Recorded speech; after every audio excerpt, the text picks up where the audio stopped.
If you're an executive at 3M or Boston Scientific or Target or any other public company, there's a pretty good chance that you have deferred compensation as an option on your benefits sheet. We call it non-qualified deferred compensation, or deferred compensation for short. These plans have tremendous tax advantages, but they're also complex and come with some risks. Today's video, we want to take you through how to use those correctly and how to avoid some of the pitfalls that can come along with them.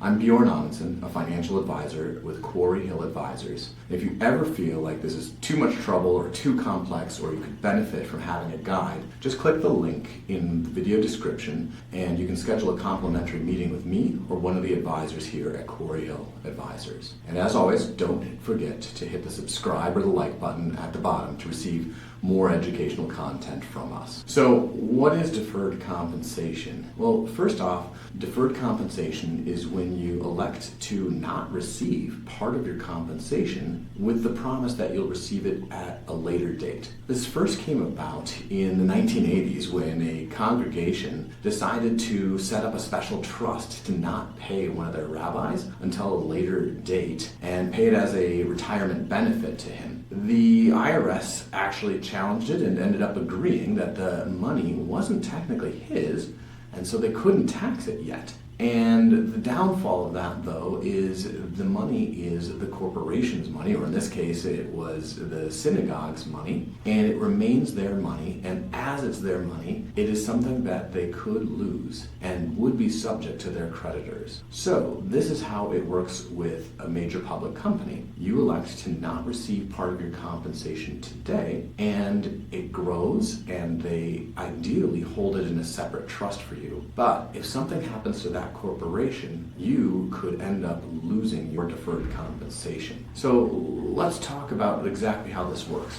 So first off, you would get a notification probably in November or around the time of open enrollment that you can elect to defer your bonus or part of your bonus or part of your salary into a deferred compensation plan. Now, typically we have 401ks and we have limits on how much you can put into those. Deferred compensation, since it's not offered to everybody, and since it's not governed by ERISA, and since it's not even going to be your money, doesn't have those same limitations. So they can be more picky in who they offer this to, and they can offer it only to executives, and then executives can defer a greater amount of their salary than they ordinarily would be able to in a 401k. So that sounds good, but what happens in the meantime? So that money will typically go into an account, or what looks like an account, and you'll generally have the ability to pick out some investments and choose how that money is invested. The second thing that would happen is you're going to choose a time that you're going to receive the money. So you could say, I'm going to receive it in 5 years, I'm going to receive it in 10 years,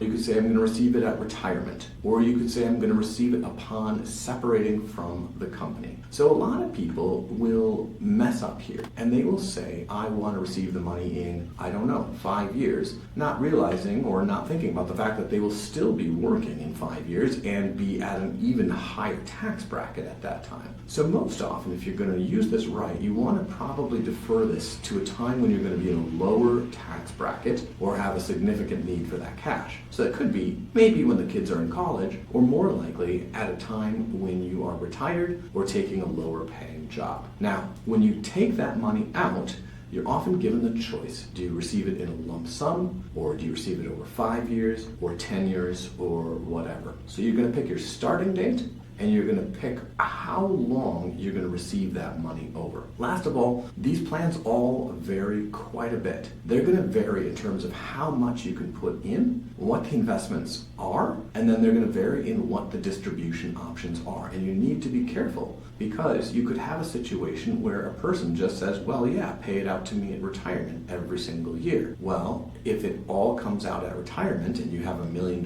in that plan, the year you retire, maybe you suddenly have $1 million of taxable income. which would cause you to go to such a high tax bracket, it would maybe be better to not do this in the first place. So we want to structure this carefully so that we're not stacking too many years of deferred compensation to come out the exact time when you least need it. This gets more complicated because it's tough to know exactly what year you're going to retire. It's tough to know what those tax rates are going to be. And so you need to structure this really carefully so that you're managing your tax brackets carefully and according to your best guess. One other advantage of these is you can take them out a little bit earlier than a 401k or an IRA. You can access the deferred comp before age 59 and a half without that 10% penalty that you normally get from an IRA, we'll say. So let's talk a little bit about how much this could help in terms of your taxes. What's the advantage of doing this? Well, let's imagine you decide to defer $50,000 this year, and you decide that you're going to be in a lower tax bracket in retirement. So you get this $50,000 bonus,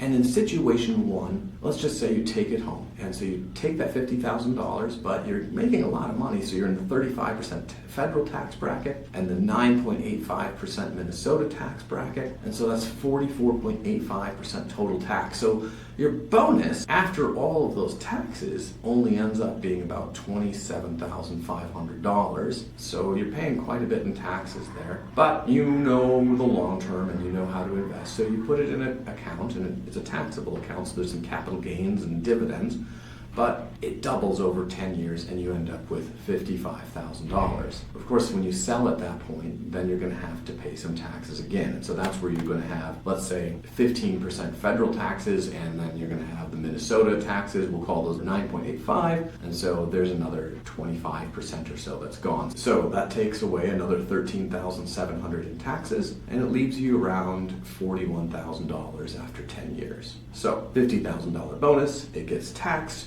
You grow it, you sell it, and it gets taxed again. You end up with $41,000. Let's compare that to someone who does something a little more tax savvy. They get their $50,000 and they decide, I don't want it. Let's put it into deferred comp. It goes into deferred comp and it grows at the same rate as the other investment, and what do you know? It doubles. But this time you're doubling $50,000 because you didn't pay taxes yet. So now you're at $100,000. Now you take out that $100,000 and you have to pay taxes now. But you're not paying capital gains, you're paying ordinary income taxes, but that's okay because you did two things. One, you don't have a lot of income anymore, and so you only pay 25% federal taxes. And just to make this illustration extra powerful, we'll assume you move to a state that has lower or no taxes than Minnesota. So your total tax bill on that $100,000 is $25,000. So in this case, that person who used deferred comp ends up with $75,000. So option one, you take the money, you try to grow it, there's capital gains, you end up with $41,000 after 10 years. Option two is you defer the money, you pay no taxes, you pull it out in a low tax bracket, and you end up with about $75,000. So that's about a $33,000 difference on a $50,000 bonus. A pretty massive savings. So maybe you're all excited now and you want to just do deferred comp, and let's put a huge amount of our salary in there. Well, there's some big risks, and I think first you should know who's it appropriate for. It's only appropriate for someone who, first off, is already maxing out your 401k. A 401k is better than deferred comp, and it's less risky, so you should max that out first. And if you have a spouse and they're earning any income at all, they should be maxing out that 401k as well. Second, if you have a health plan that allows you to contribute to an HSA, you should be maxing out your HSA before you take advantage of this. Next, you should be doing a backdoor Roth IRA. That's where you're taking money and putting it into a traditional IRA and converting it to a Roth IRA. This is a complicated strategy, and you should make sure you're working with a financial professional to do that. Next, you should probably be putting enough money into 529 plans for your kids and be using those to the full extent that you want to before you're dealing with deferred compensation. Finally, I don't think you should really do deferred compensation unless you're starting to have tax problems having to do with capital gains. So for most of those people, it means you have a pretty healthy taxable account. Maybe you have $200 $250,000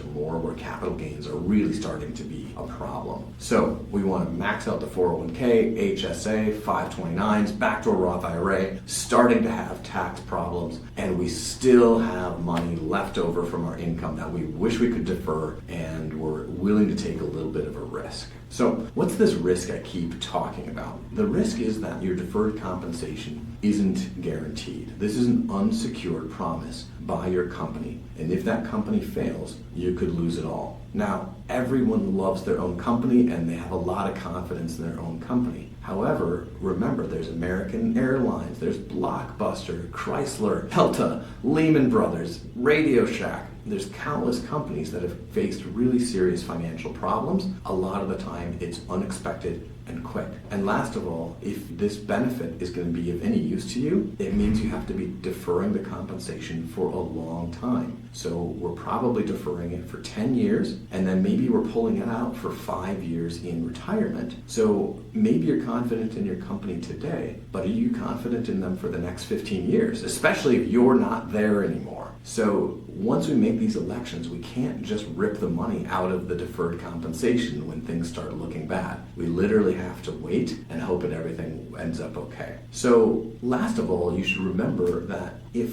your company is facing financial problems, it's probably at a time when there's market turmoil. So you're probably looking at the stock market being down, other companies are running into trouble, your 401k has already lost money, and then suddenly your deferred comp goes away right at that worst time. Maybe you've even been laid off and forced to retire earlier than you wanted. It's the exact wrong time to lose your deferred compensation. I get extremely concerned whenever I see someone who has massive portion of their retirement balance in deferred compensation. My rule of thumb is I don't want to see anyone who has more than 20% of their retirement savings in deferred compensation. If it's 20%, and I know it's unlikely, but if that company goes away, it's a mistake that you can recover from and that you can still live another day and maybe change some spending habits to get around. If it's half of your retirement savings, then you start running into another problem. So we want to make sure that we're not just deferring 20% of our income, but that the balance of deferred comp is less than 20% of our total retirement assets, or maybe that our retirement would be in great shape even if we were to lose all of deferred comp. Again, that is complicated stuff. You need to know your retirement plan, you need to know all of the assets, and you need to know whether this is going to work or not. And that's another reason where you may want to schedule a meeting with us or some other financial advisor. There's one more word of caution. Some companies will use what's called a rabbi trust to literally hold this money in a separate account. It does feel safer to do that, but that account would still be subject to the company's creditors if a bankruptcy were to occur. Now, let's maybe just go through some of the biggest mistakes we see. First mistake I often see is people just fail to understand the risk that we just talked about. Non-qualified deferred compensation is not guaranteed. It's dependent on the health of your employer, and it's not a secured promise like your 401k. We all feel good about our employer, but employers are temporary, and deferred compensation is a long-term strategy. Second, I see a lot of people defer too much. Maybe they will get so anxious to avoid taxes that they'll put so much in there that they're really having trouble paying for college or other large expenses that they need now. The third problem I'll see is people won't always match their payout times and their deferred compensation to their retirement plan. They'll stack it all up into 1 year or 2 years, or have it even coming out while they're still working, and they would spike their income taxes at the exact wrong time. One of the other mistakes I'll see pretty frequently is people will hem and haw and not really research this and miss the election deadline. It's not like a 401k where you can change at any time. You get one opportunity per year. One other mistake I'll often see is people who simply underestimate the tax planning opportunity. Part of that's because these are complex, but they will forget that by deferring their compensation, they can permanently lower their taxes and greatly improve their financial position. So deferred compensation can be an extremely powerful retirement and tax planning tool, but it only works if your financial foundation is solid and you have a clear plan on how you're going to execute keep this. I'd encourage you to really research your plan and know the ins and outs, or else hire someone who's as experienced doing that like us and have a guide to help make sure that you're optimizing this and the rest of your retirement plan. I hope this was educational. Please remember to hit like and subscribe, and we'll be producing more content just like this.